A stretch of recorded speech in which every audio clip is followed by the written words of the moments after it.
Hello, everybody. Good morning, good evening, good afternoon, and thank you for joining this Neo4j Live, Taming LLM Hallucinations for Medical Q&A with Neo4j.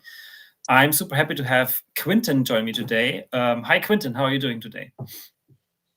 Very good. I'm very excited to drop in and to start the conversation. Yeah, me too.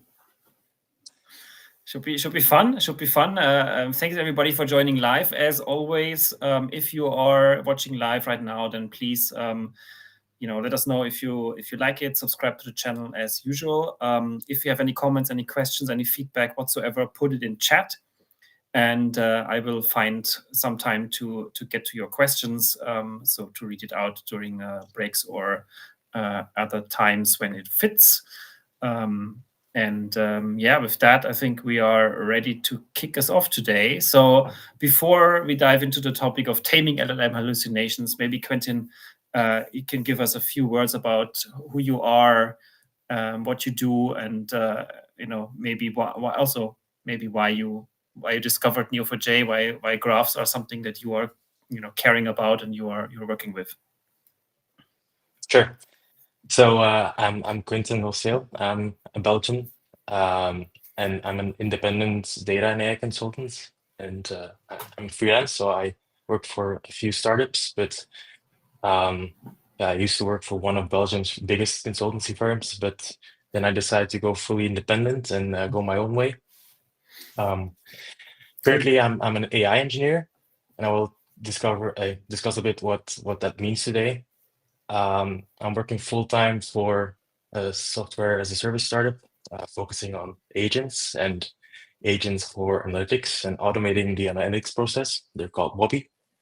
And this Q&A project for the medical domain is one of my side projects that I started with a few doctors because I'm pretty keen to collaborate with domain experts and see what new collaborations are possible in the age of LLMs. Um, what brought me to Graphs and Neo4j is actually my first consulting projects where they used a sort of a network to represent distributions over sort of symptoms and diseases, and they Okay. use this sort of network representation to do Bayesian networks. And then, it was an in-memory network. So it was Network X, one of the famous old school graph libraries. And I was thinking, why not do that in a graph? Turns out it's not that good of an idea, but I was curious on graphs and why not more people were using them over relational database because they felt like a more natural representation for data for analysts. Yeah. And that's why I started diving in and trying to find opportunities for Neo4j consulting. And here I am. Cool. Yeah, very good. Yeah, I think the good old days. But it's great to see that you discovered it. You realized, oh, this could be a network, or it is a network, but this could be a graph challenge, and then play around, try it out, and discover the challenge here. When you moved on now, and then you're still around. So even today you work with AI, but I guess graph is still somewhat related, as seen with the project that we're listening to today with the medical Q&A system. But I guess with your current work at where you work with lots of AI agents, how is that currently? I mean, how are you seeing the space, and maybe can you give us a few words about how you think of AI agents yourself? Is that a great, obviously I guess you use it as a great solution, but is it something you're thinking could be improved, or is something more people should be using, right? Instead of doing it themselves. I think of it a little bit as, can an AI agent help me as a little AI personal assistant that I can pass on things that I don't really want to do myself, and can it help me in my daily work life a little bit to be more streamlined, maybe? Yeah, for sure. And indeed, like the first use cases are more around productivity. I think like summarizing like doing summarizing some news, doing some research in the background. But I think the key challenge is definitely like integration and like trying to speak the agent with enterprise systems. So typically databases that are way too big to fit in the context window. So you need some sort of semantic layer. I think this is where like the agents and sort of the graph database world interact, because typically you have a knowledge graph or a graph representation to represent metadata of all the tables. Because it's cute if you have like a few tables, but if you're dealing with like very big like enterprises, they typically sometimes have millions of tables.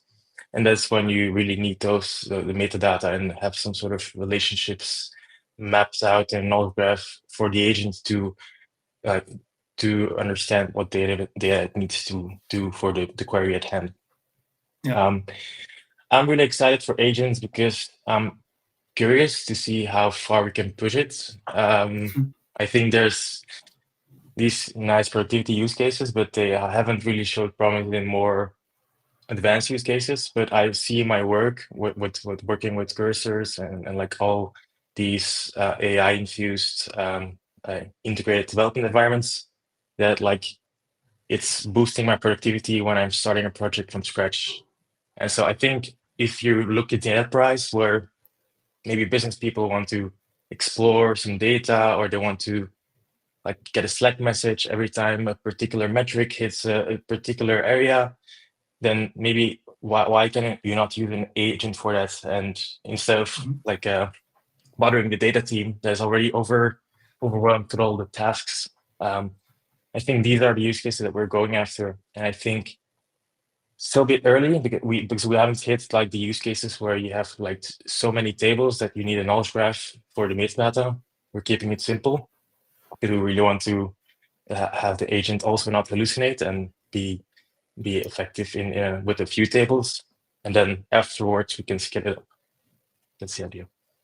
Yeah, no, that's very cool. Yeah, I'm looking forward to that. I think, I mean, I tried it a couple of things, couple of automations. I think it's if it works, it's really great, and it's really helpful. Like you said, I mean, lots of these things are, easy passed on to an AI agent. I think because it's just not really worth anybody's time to do it. But it helps you so much when you get this ping at the right time, and you can say, yeah, this is great. I can now do something else, and I don't want to, be held back by things. But on the other side, like you said, and I think this we're gonna be discussing this particularly, is hallucinations is a problem. I mean, I don't want to get a ping about something that is not true or has been envisioned, let's say, by the AI, and then you do something and you start a project or start the next task, and then maybe an hour later, so you realize actually it's all been for nothing, because it just was a hallucination and not based on truth. 100%. Yeah, that's gonna be tricky. Cool, but yeah, today I mean, I don't know. I mean, that's another funny question. Maybe is what is an AI agent? I mean, how close are you defining it? A medical Q&A chatbot, can this already be an agent? I mean, potentially it could be. I guess if you bring it out wide enough, it could help you with some things, and it's kind of like the definition is a bit wobbly maybe sometimes. I don't know. How do you see it? Yeah, it's people use agents for lots of things nowadays because it's the hype of the moment. I think Anthropic released a really nice blog post where they clearly show what is an agent and what's not an agent, what is it just an AI workflow. An agent is really when you put the LLM in control of the control flow. So you let the LLM choose how to query a database, when it needs to query a database, what it does with results, when it asks for inputs to the user. Whereas a static workflow is more predefined. You don't let the LLM decide how to go in the loop and decide when to answer. And so I think the agency is where you give like a full control to the LLM to decide. That's when you're talking about agents. Typically, it's also with function capabilities of the LLM APIs, where you have a sort of, you offer a set of tools like create a database or save a chart or do this or do that. And then the LLM will say, hey, currently I need to execute that tool. And then you get that as a response from the LLM, and the LLM executes the tool. And then, so this tool is also a particular thing that you only see pretty much with the agents, where they need to execute those tools and observe what's the result of those tools and act accordingly.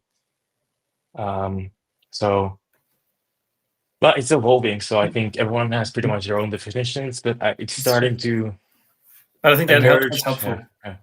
Yeah. That's a good definition. How do you see agents, or you're? Yeah, I mean, I same. I have a bit of a problem. I mean, this definition is really good one. Sometimes I think if I pass on something to an LLM and that does something for me, and then I get a response back, even if it's just like a chatbot, I ask it a question and it gives me I mean, that could be already kind of agent like, but I guess in a, because sometimes the definition gets so broad. But I think like what you just described is more okay. I put something in relatively, information bit goes in, and then LLM does something, and not just get me an answer back. I mean, that's relatively easy. But like you said, does something, manipulates the data, maybe does some changes to other systems. Maybe it's more of a more of a process, or a more elaborate, I would say. It touches a couple of systems and then gets the information back to you, and has done something. And sometimes it could be, yeah, I've done this now, and basically just check, okay, done, or you get a proper response and that goes back into something else then. But yeah, it's it's like you said, the definition is a bit wide sometimes to grasp. 100%, yeah. Yeah. What we were building All at right, Wobby is like this analytics environment. So like defining the sort of space in which the agent can decide what it does and sort of manipulate the state. And so you should think of what is the workbench, what is the environment of a data scientist. It's data frames, it's metadata, it's SQL. And so that is essentially what the state is of the agents. And the agent can do some tool calls to decide, okay, what can I do in this environment? What are the results? And then decide, what can I do next? And this is like these environments and these tools are the things that we're essentially creating. I think that's what the design space of a sort of agents, when you're designing agents in a workflow, it's way more specific. You try to define the block. Okay, this is an LLM, this input to output, then next step is this.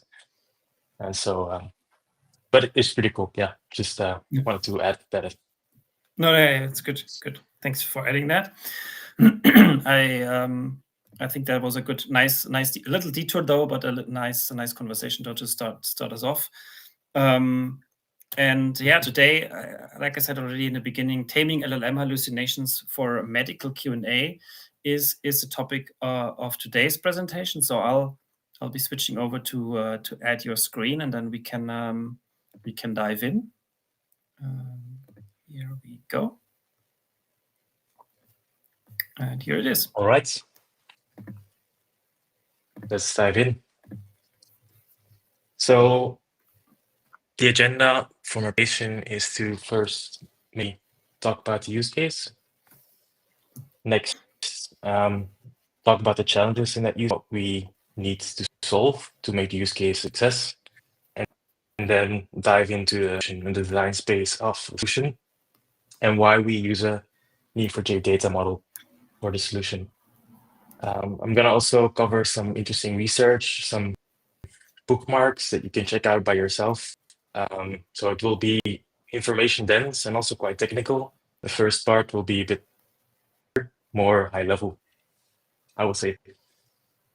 So Mina is the name of our chatbot, and the goal is to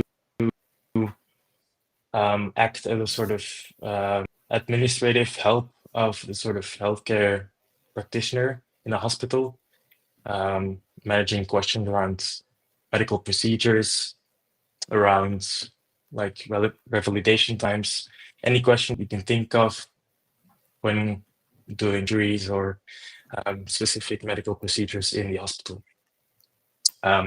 Today, that process is a lot manual, and so I think LLMs are a great, potential use to reduce costs, save time, and also just make it a better patient outcome. And we started, I think, 1.5 years ago, and what enabled this is like the AI engineering. And AI engineering is different from machine learning engineering because with this LLM, you can quickly already start with a product. You don't need an AI model first through a machine learning process. You can just build a product and then put it in production, use it. It's already intelligent because you bootstrap the sort of foundational model. And then from there, you can learn. You can improve the user experience with the data. And then later on, you can create these models, and that will give you the competitive advantage. And so this creates a different set of challenges because whereas previously we were very prudent in the machine learning model with the features that we put into it, today we have a very capable model and we need to tame it. It comes with its own set of challenges, and I think that is what AI engineering is about. So I'll run you through two personas for Lucy, which is or for Mina, which is a persona on our platform. So we had some doctor friends, and they essentially were cataract surgeons, ophthalmologists. They work on the eyes, and they were interested to see, okay, can we collaborate and see if we can automate some parts of the cataract surgery questions. And so Lucy is a typical patient. She receives booklets about the surgery. It has lots of information about cataract surgery, but it doesn't cover very specific questions like, can I golf before my surgery? Because I really like golfing. Can my daughter join? What are the insurance details? Do I need anything specific?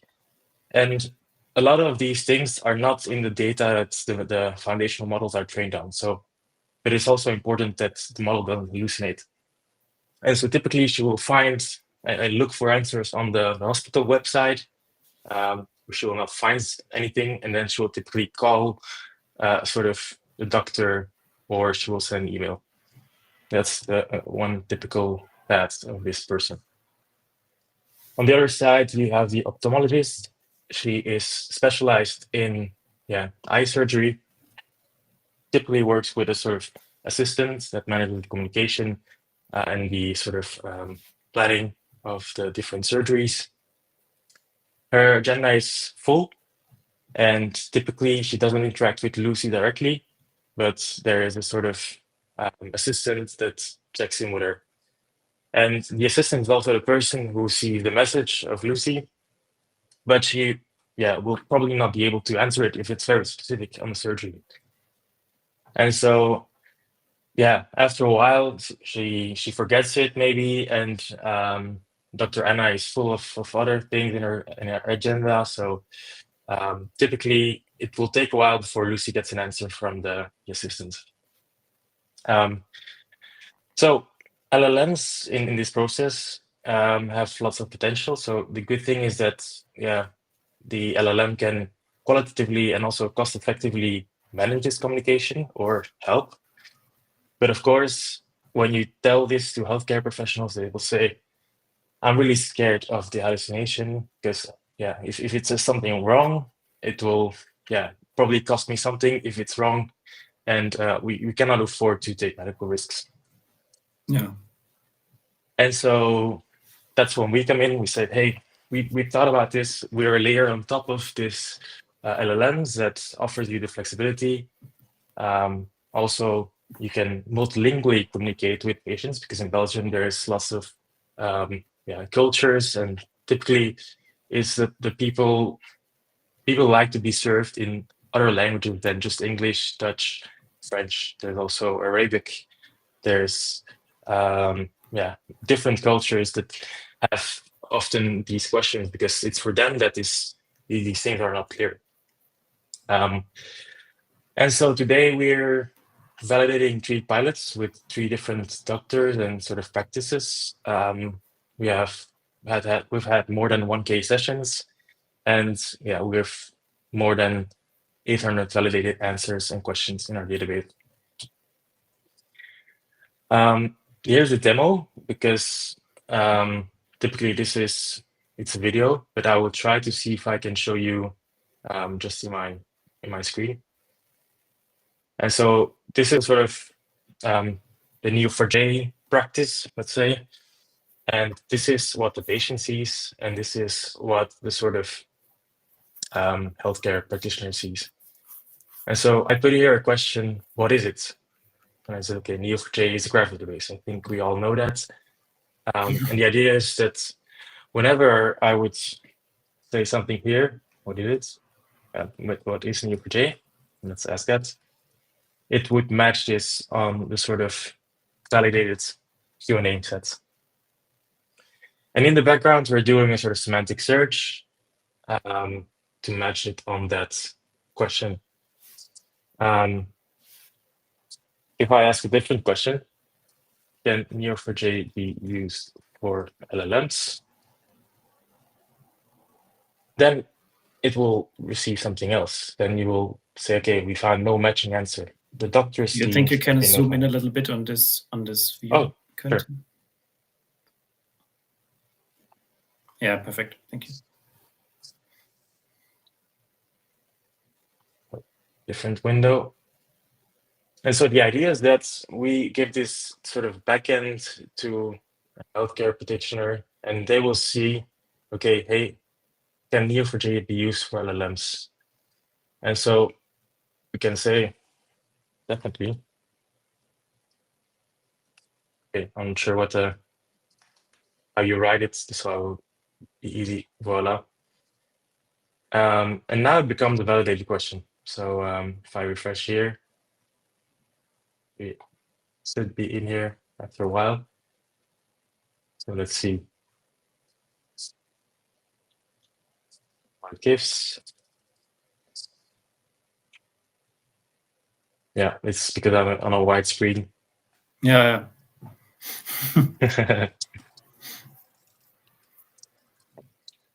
It's pretty simple. Of course, I hope that it will find it, that it added it to the validated. Yeah, okay. Didn't add it to validated, so it's not matching anything. But okay, that's why we have demos. Doesn't work. The idea, of course, for cataract surgery, that indeed you ask a question and it gets matched, as you've seen. You can also answer in different, like ask questions in different questions, it will still get matched. And the idea is that you sort of can flag these questions and then update it whenever a question doesn't match something. So it's pretty simple. So the question then is, what is the edge, right? Because there was this entire on thin wrapper GPT startups. I think this is the vanilla thing. This is the vanilla database and vector search. But if you look into it, you are on a technology side, we can sort of focus on prompt optimization per organization. We have custom RAG configuration, so there's lots of moving parts in this pipeline. And so every healthcare practitioner will probably need to configure it according to their likings. I will dive into that later. There's different LLM choices. So there's the Google MetLM, which is a foundational model by Google, really specialized for the medical domain. We recently also have a very nice and cheap DeepSeek R1 that we might want to use. So on the technology side, that's maybe our edge. On the data side, we of course want to offer sort of custom benchmarks and evals for these healthcare practitioners. We can also offer specialized AI judges. This contextual knowledge graph can be used to understand their domains or the common questions and complaints. Of course, this usage data can be used for continuous improvement and to get a sort of better understanding of what patients are struggling with. And in Belgium, but I think everywhere, the healthcare practitioners really have slow sales cycles. They have nation-specific rules, and they have healthcare practitioner-specific procedures. So this is really slow for distribution, but this plays in our advantage. So we can take this simple product, we can take it to a doctor, and we can see and learn from their feedback. So a key thing to tackle is dealing with hallucination. I put the N because I don't think they will be gone soon. So it will be a trademark of LLMs. So what is hallucination? It's when a model gives a response that isn't grounded in facts. So it's not when a model generates different outputs for slightly different input prompts, but it's just when the facts aren't correct. And so if we look at why, we have to really dive into how the LLM is trained and constructed. And if you look in the literature, so the AI engineering book by Chip Huyen, which I really recommend you have a look at, very comprehensive material. She talks about two main hypotheses that explain why this hallucination might be there. There is the self-delusional snowball hypothesis. I named them, so it's not official, but the idea is that whenever you put in some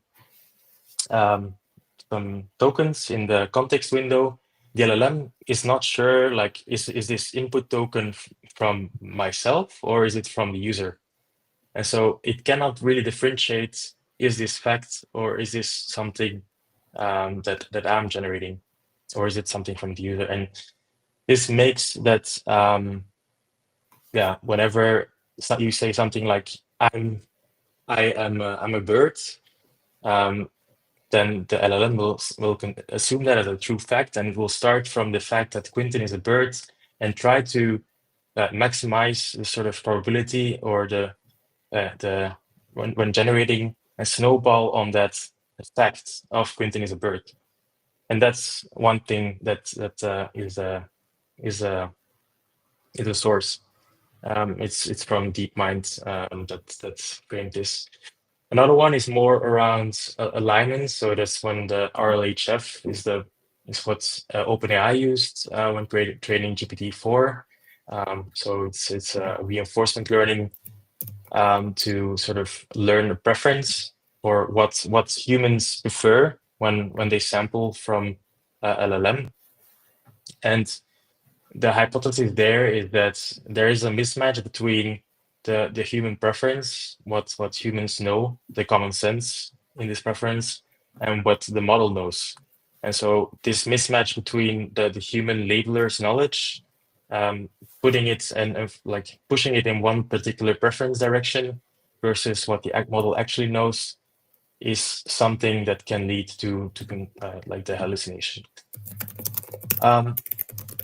So if you then summarize it, what can we do in our application to mitigate hallucination is to ensure that the LLM only receives relevant and factual context, and ensure that the generations are truthful with respect to the provided context. So our RAG pipeline works by taking the question and in parallel detecting the language. On the other hand, it retrieves similar question and answers. And there it needs to ensure that only the relevant context is inserted into the LLM context window. Next, we take these similar question and answers, and then we use a few LLMs to decide binary, is the QA context relevant? And then second, what QA entry is the most relevant? And at last, we have the sort of language of the user, and we have sort of an answer or no answer, and we then try to answer the question using only that context. And the context can only be factually self-consistent. And so those are a bit of the things that we can do to ensure hallucination is committed. And so as I already alluded to, this particular RAG flow is something we configure per organization because it's going to be different for different healthcare practitioners. It's not something that you can do just globally, one single configuration, and it's going to be done. So the design space is pretty broad. I try to make it like nice and comprehensive in terms of different like a combined architecture. But like definitely we start with the graph data model where we put our question and answers in. When we next index those question and answers, we can then do retrieval, map the user queries, we do some transformation of the user query, retrieve against the index, do some post retrieval, generate an answer, and then evaluate. And so this is really our knobs to play with to tame hallucination. So let's start with the graph data model. The graph data model will, why would we want to use a graph data model for a RAG application? Because there's many solutions out there. For me, it's definitely the fact that you can do expressive queries for filtering retrieval results. So if you have documents that are very nested, that have like a question within a paragraph, within a chapter, within a document, and then if you want to like take that like hierarchy and do filtering with that in a sort of nice way, in a clean way, a graph database is really helpful.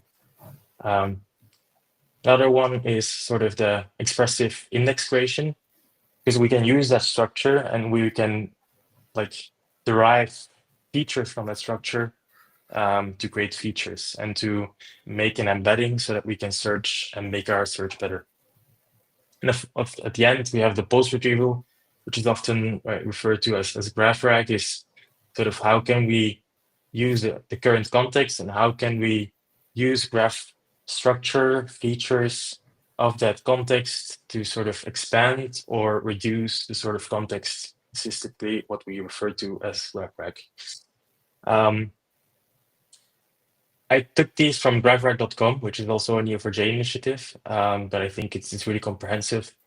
They define two types of graphs. So a domain graph, really describing more the business knowledge. So, and a lexical graph, which is more about like the content structure and the hierarchy. We chose to not model any business logic in our graph to make it domain agnostic, because that would mean that you would model sort of cataract or particular entities of a surgery in your graph. That's not what we're doing. And yeah, Neo4j is nice for sort of an application because it's an OLTP database. So it's not, it's really suited for these sort of apps because you can really do very small transactions really fast. So I think hence the choice for Neo4j as our database model. So looking more closely, we have a lexical graph and we leverage Neo4j's multi-label nodes. So we have organizations, they can have conversations, and each conversation has multiple messages. And these messages can have multiple labels, so can be question or answer. And they can also be validated. And that's what you see when I was demoing it. When it's validated, it becomes a question that is part of the search, and you can then search against it. Next up, I saw a question maybe. Quinten, yeah, there's a question from Tamlan. Is the lexical and the domain graphs, do they mesh like Gearbox, he says, or using common nodes, or are they two parallel, distinct from each other kind of setup? I think you can combine them. There is this section in here where they definitely talk to each other. But let me think of a use case. Definitely, there will be links. So they will be in the same graph, if that's the question. Yeah, I think that's. Yeah. I mean, Yeah, I think that's how I would understand it as well. Is it's the same graph, or at least within the same system, and they can have links to each other. Like imagine an ontology as one part of the graph, which organizes all the the backdrop of your graph, and then you have a specific data points from research papers or from findings or from other things, and you put that there, and then you overlap the two by having the ontology as the backend sort of to associate certain entities with certain things, and then you have the data from you basically as the rest, and then you connect them through this. Yeah, mesh is probably actually a good word for this mesh of these two things. Yeah.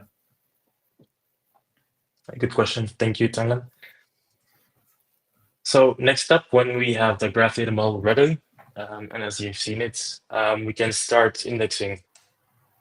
And I think this is where the graph starts to show its interesting properties.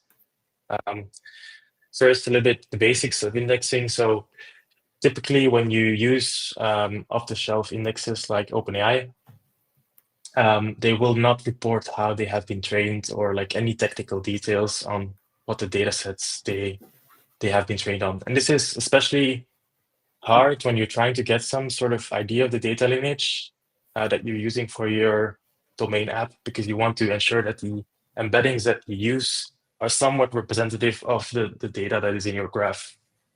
So Nomic AI has a great paper that they really trained an embedding model from scratch, and it's even better than some of the OpenAI models like Text HIDA 002. So it's really on par, and they have like full codes, full weights, data sets as well, and a paper. So I would recommend, if you want to understand how these models are trained, go have a look at this little resource. Next is like choosing what embedding model to use. For that, I would recommend taking a look at the Hugging Face massive text embedding leaderboard. And this compiles like all the sort of embedding models on different benchmarks that you can use.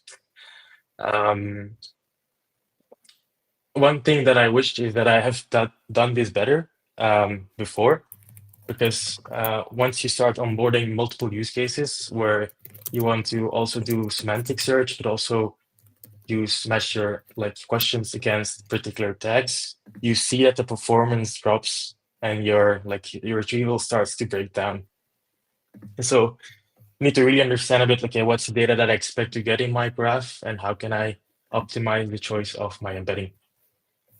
And so, yeah, Centival is a benchmark that OpenAI publishes for their models, and here you see that the sort of data sets that they used, and sort of you can determine from those data sets which they use in their benchmark to determine, is this representative of my use case, and should I be like looking elsewhere? So another thing to look into is really the Matryoshka enabling. I'm not sure if people are familiar with it, but Matryoshka dolls are sort of these Russian dolls that fit into each other. And so the idea of a Matryoshka embedding is that you can sort of choose the size of your embedding and not lose any performance as you scale down, or like limited performance as you scale down. And there's this Matryoshka paper, which essentially enables embeddings to be reduced in size and have a limited performance degrade. But like by limiting it in size, you can, for instance, get a vector of like 1 or 256, and that have very fast retrieval because you don't need to search against as much bits as the big embedding. And you can reuse the same large embedding that you created beforehand. So you can use one embedding and sample down more smaller ones, and then optimize for bigger ones in your re-ranking step.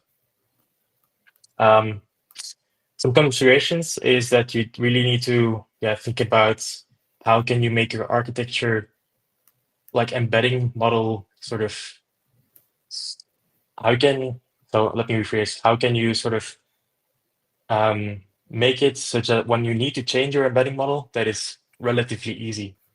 And so in our case, we decided that each RAG flow can choose its different embedding models, and that we don't hardcode one specific embedding for all sort of domains, so that we can update it more granularly and have sort of a more ad hoc update.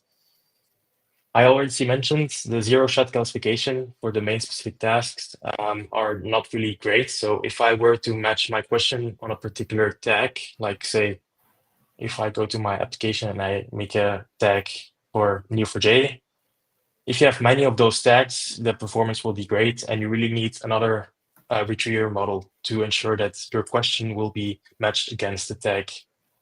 And we've seen some doctors do it this way. We had bad performance, and then we were like, okay, how can we not break their workflow, because they like to work with these tags and still keep them happy. And yeah, maybe some honorable mentions. Gina Adapters is also a German company, and they have adapters. So that means that you can have towards the base embedding, you can have other like sort of adapters to this embedding, and adapt your embedding for different use cases. So that would mean that you can support both this classification embedding, clustering embedding, semantic retrieval, and have them dynamically loaded. And Modern Burns is one of the latest embedding models that has really like blown everyone out of the water. It's really great. It's more on the English language, but they've also scaled up quite a lot, and their performance is quite amazing because it's also open weights. So that's the indexing. When can the graph help for indexing? There's this paper and research from Anthropic. So you have to sort of create an embedding from text, and we can use the graph for essentially trying to get a textual representation of the context. So in our case, we have this answer with all the context, maybe some tags, some domain-specific things. We have a question, and we would like to take this graph and ask to an LLM, hey, create me a text that I can use for creating a representation of my embedding for the question notes. And this will ensure that whenever you retrieve against the question notes, it will find the question, including the sort of context of the sort of, the answer and all the attached notes.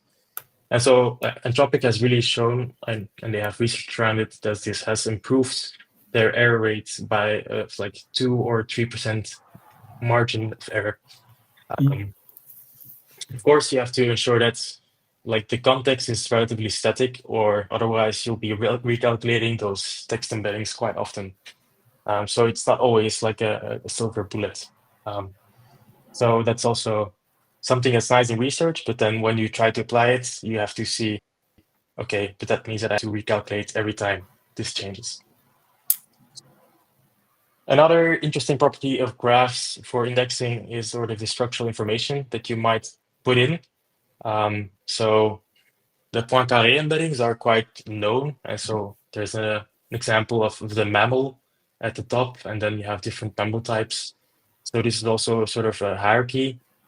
And you can make it such that embeddings of different mammals, for instance, the cat species, are closer together than the species of like squirrels and the Homo sapiens.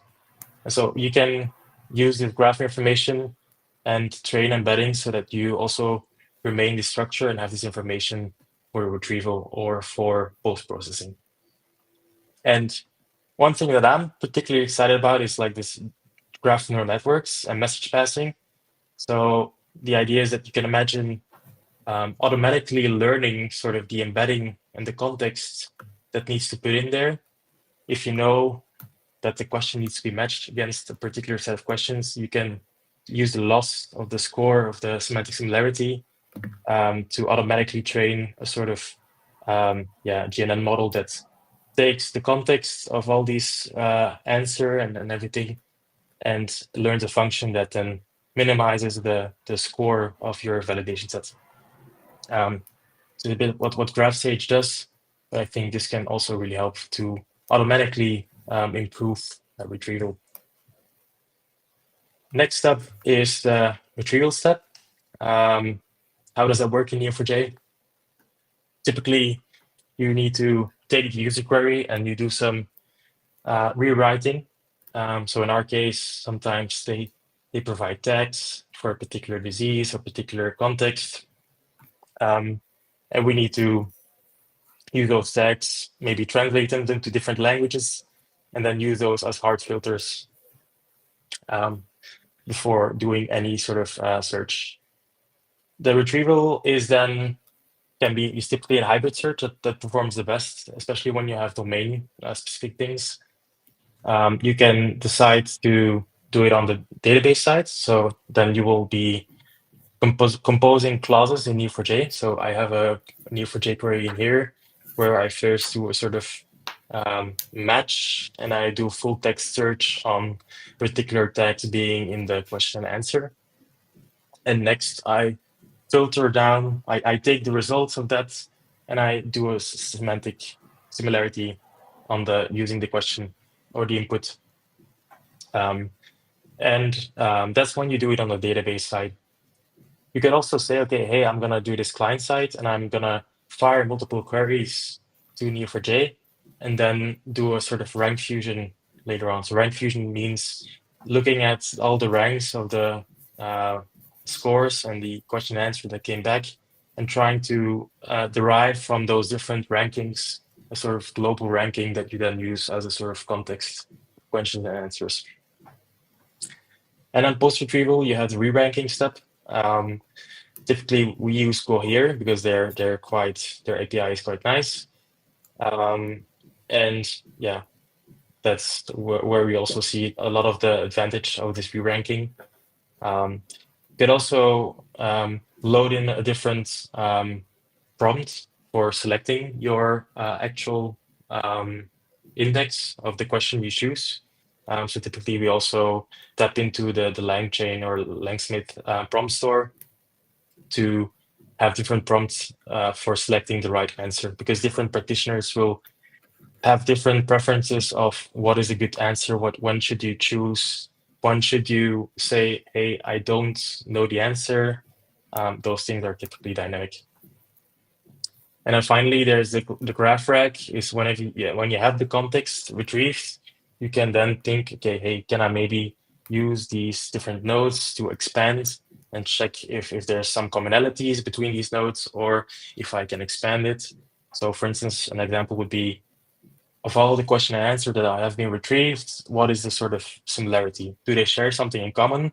And if they share something in common, I'm going to boost that in the results and re-rank it again. So these are some of the tricks you can do with a graph. I hope that makes it clear. Generation is then the final step where we can tame the hallucination. I think the design space here is like the choosing of your large language model. Typically, you choose your latency bounds. So you want fast results, then you pick a smaller model. And when your accuracy bounds, you typically you choose a big model because you cannot afford to make mistakes.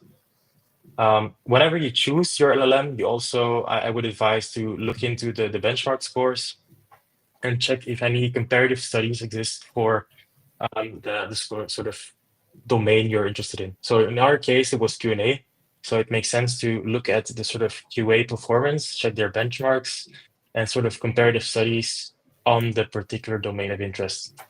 And so I found one of the sort of MetLM paper by Google, which they host on their clouds. And there they do a comparative study where they show essentially that they improve some metrics, Q&A metrics for the medical domain. But we essentially saw that also GPT-4 isn't doing that bad if you give it a few shots, of course.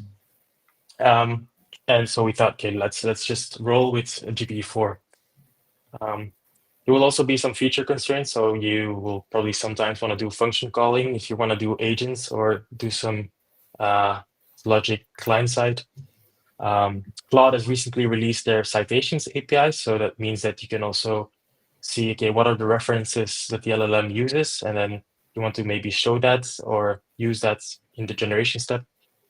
Caching is also something that Anthropic does, structured output. And so generally speaking, try to decompose your tasks and prompts, make it a system so that you can make it easy to test, add observability early on, and then whenever you can, if an update, test your prompt and your changes against this test suite, because it's going to be increase your iteration speeds, and yeah, that's how you build a sort of competitive advantage. There's also interesting research by Microsoft on the topic of test time compute for the medical domain. And here they really show that they can even outperform GPT-4 and MedPalm by sort of doing intelligent sampling of different Q&As from the data set. And they show in each step, okay, adding just random few shots, doing random few shot engine of thoughts, doing some QNN. Then each step they improve the accuracy even more. Of course, the latency is going to be worse, but definitely there's room for improvement when doing this sampling. And there's libraries for this, like the SPY has this MyPro V2 optimizer, an 8L flow, and these are essentially libraries that allow you to have a dynamic thing in your prompts. You have your test suite, your validation sets, and we'll try to select some sort of the context that will improve your the performance by the most. So it's definitely something that to keep an eye on. Tackling hallucination. This is also more of a pointers for those who are interested. So whenever you have the context, then you need to ensure that when you do some generation, that what is generated is factually consistent so that it doesn't hallucinate. So there's several techniques. So there's the self-verification. So it's what was shown also with Microsoft. They will run a few samples. So they will sample a few and then run some consistency metrics. And if it's below a certain threshold, then you can ensure that, okay, it will not be consistent. So just by sampling more, they can sort of verify by itself that it has been hallucinated.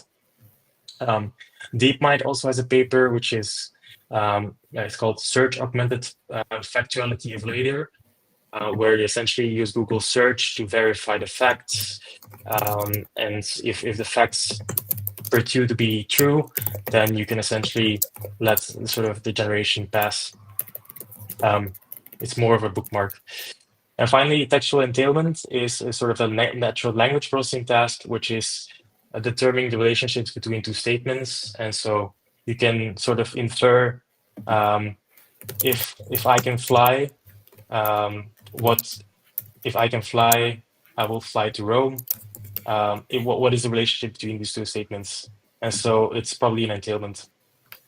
And so these are NLP tests that can help you with that and sort of filter the statements that are not really entailments or that are contradictions or that are not consistent with the context. In the prompting side, you can also always say, okay, answer as truthfully as possible. And if you're unsure of the answer, say, sorry, I don't know. And you can also reduce the sort of size of the generation because then it will tend to hallucinate less and be more concise. And of course, there's some established benchmarks, such as the truthful PA dataset, which I've put in there. So it's a benchmark designed to elicit hallucination. So one example question is like, can coughing effectively stop a heart attack?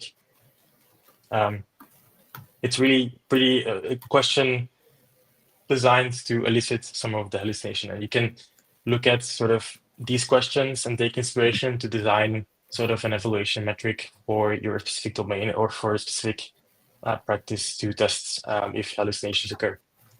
And then finally, evaluation. This is really something that is really important because you can make all the changes you want, but if you're not evaluating, you're just, you don't know if it's any good.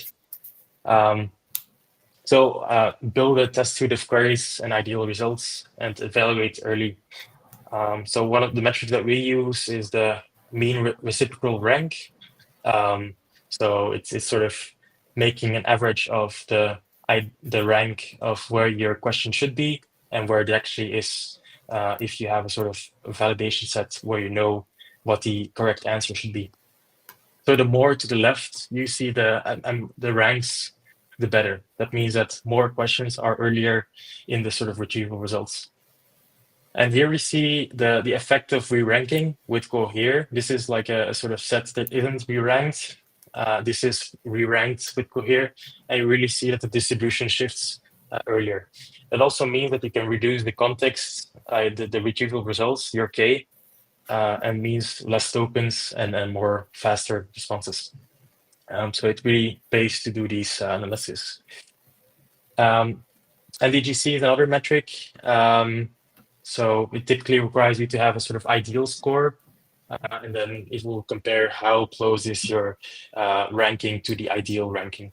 But for that, you typically need a sort of scoring function, so it's a bit harder to get the scoring function without any data set beforehand.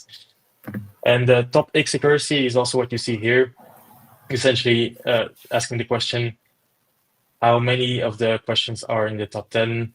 And it will go up, and then you see it's a more intuitive metric that you can show to the business people, and they will understand, okay, if you have 30 question and answer in your context, then the accuracy is 100%. So this is as a more intuitive. We have a test suite per customer. And yeah, we also do some automated metrics. So it's called LLM the Judge. But yeah, it's tricky to get right. But if you get it right, I think it can really save you time to focus on the things that really matter. I think that the RAGAS framework is really well known. So it's for when you don't have any reference answer, they have defined a few sort of LLMs, the judge prompts that you can use to evaluate the sort of metrics on your RAG.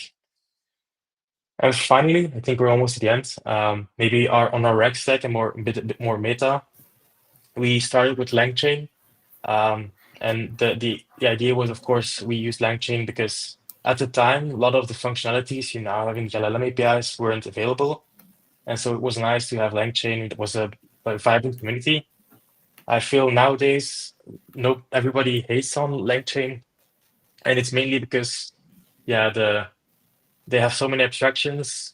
They have breaking APIs. They lure you into using Langsmith, which is a sort of pricey observability tool. And so some of the things they haven't done right, and that causes sort of some sort of backlash. And so if I were to build it today, I wouldn't use LangChain. And it's also not that hard to change, but I'm just giving a tip for everyone. Maybe try to do it without LangChain first. The APIs are more robust nowadays. I can definitely recommend Light LLM as a sort of wrapper on different LLM APIs, so that you don't always have to switch your sort of code to work with different providers. What is nice about LangChain is, of course, that they have a sort of this runnable interface so that they can do both batch and streaming modes for LLM completions without thinking too much. But in our case, as we're working with more of like predefined answers, this performance benefit of streaming doesn't really count. They have also a great UX, and you have one place where you can do your prompt versioning, your tracing, your evaluation sets, etc. So overall, they have some pros and cons, but yeah, at your own peril. And then finally, yeah, really use good tools because they will speed up your iteration time. So we have DiFi that we often use is to build quick LLM workflows where we need to test sort of a quick thing with our clients. Airtable to mock relational databases and input and ingest that into the LLM. Of course, Cursor, which is for creating codes really quickly. And then Pydantic Logfire is for the Python observability. It's a great tool. And also LightLLM. So I think that's all that I wanted to share with you. I hope you learned a lot, that it was not too technical, and that yeah, that's my main Cool. hope for Wow. today. Thank you very much, Quinten. That was that was really great and really insightful. So thank you for that. The question I didn't see, but I have surely top of mind is can we see the slides? So I know you shared a link with me. Can I share this link with the rest of the audience? Yes, definitely. You can share it. Okay, cool. So then I will put this link to this deck that Quinten just shared into the video description on YouTube, and then you can click it and look it up. We had a couple of questions, but I know we're a little bit over time, so maybe we do one. Sorry, Tim, you had three, but maybe I'm picking your second question. Tim says, there's so much complexity in the design space for search with graphs plus embeddings plus RAG. How do you design your search methods and iteratively improve them? Great question. So typically we start with the sort of the evaluation sets with sort of the domain experts. So we ask them, hey, put in all your questions and put in some answers from your leaflets in the hospitals, and then we can already ensure that whenever we're benchmarking the retrieval, if we asked just the question that is supposed to be the actual question, what is the position in the ranking of the retrieval, and how can we ensure that we get good results? So that's the vanilla getting started. And of course, yeah, we're very vanilla, so there's definitely room to automatically like mine Q&As from sort of the leaflets, and we probably assume that doctors don't have time to build all these question and answers. But we first wanted to validate the idea that would doctors use this in the first place before spending any effort into building all this mining. But nowadays it's really easy to use tools like the Gina AI reader. This is great if you want to take any page and you put it in a markdown. You can use an LLM to mine questions and answers. But yeah, so nowadays manual, but I think, yeah, we're looking into use cases, and also if clients would pay for it, of course. So we have now one paying client, which is the the Brussels UZ Brussels. So it's a university hospital in Brussels where 2 doctors are using it. Cool. Yeah, that's really good. Congratulations on that, for sure. And thanks for the explanation. So yeah, it's really interesting. I was wondering the same as like when you showing, okay, you have the capability that you can adjust an answer or validate an answer or give your own thoughts into an answer. Is it do you have, where do you start? I mean, if you only have validated answers, then you have a very limited pool at the beginning. But if you now can obviously feed in all that's already been validated somewhere in documentations in other material, and then you can feed it in, by default it becomes automatically validated. So you have not to start from zero with, okay, now let's wait for the first questions to come in and then a doctor to answer the question, and it becomes a validated question. You have already a baseline of lots of information that you can then combine, and then especially with the the graph reg approach, with this knowledge graph part, where you can say, okay, this is a similar question, like in your example. I mean, maybe golf was not explicitly mentioned, but maybe it's okay in a certain question. It was maybe the answer was you can go walking or hiking within 4 weeks or 5 weeks after the treatment. You can kind of assume that golfing would maybe be okay, or something like that, and then it's also giving you good information. And there. Yeah, there we try to be very conservative when it's not. We try to don't make any implicit assumptions, because golf is okay, but then maybe tennis is not okay, and then suddenly you cannot induce, because golf is okay, that suddenly sports is okay. Yeah. And so we found that it was easier to just say, okay, we don't know the answer. Let's wait for it. Yeah, let's not make the patient do stuff that yeah, that's good. we will regret. For better. All right, because we're already over time, thank you very much, Quinten. I'd like to wrap it up with a shout out to, or a little teaser of what's coming up. So next week, Jesus and I, we will dive into the next episode of Going Meta. Season 2, episode 6 is taking place on the 4th of February. And on the 6th of February, so 2 streams next week, I'm talking to Daniel, who wrote a AI for legislative transparency tool, a web tool, to check out the German general election is taking place in February as well, to check out all the party programs as well as what has been passed to the parliament throughout the past years, to look at that and to analyze that with a interactive tool. So that should be fun. The Neo4j developer survey is still going on. So if that is something you really want to give feedback, you have a couple more days left until the end of the month. And further information can be found here on these links. Graph Academy, great place to learn, Aura free, great place to start a database as a service for free. And if you have any other questions, any other material on Neo4j documentation, Neo4j integrations, drivers, and other things, check it out on the neo4j.com/developer pages. Yeah, and with that, thank you all for watching. Thank you very much again, Quinten, for your time, for the cool presentation and the insights. I think that was very, very helpful for everybody who is looking into this and wants to overcome hallucinations, particularly when working with LLMs, and how that can be beneficial if you include a graph database. That has become very clear today, I hope. So yeah, thank you very much again for your time and for your work. Cheers. Bye. Cool.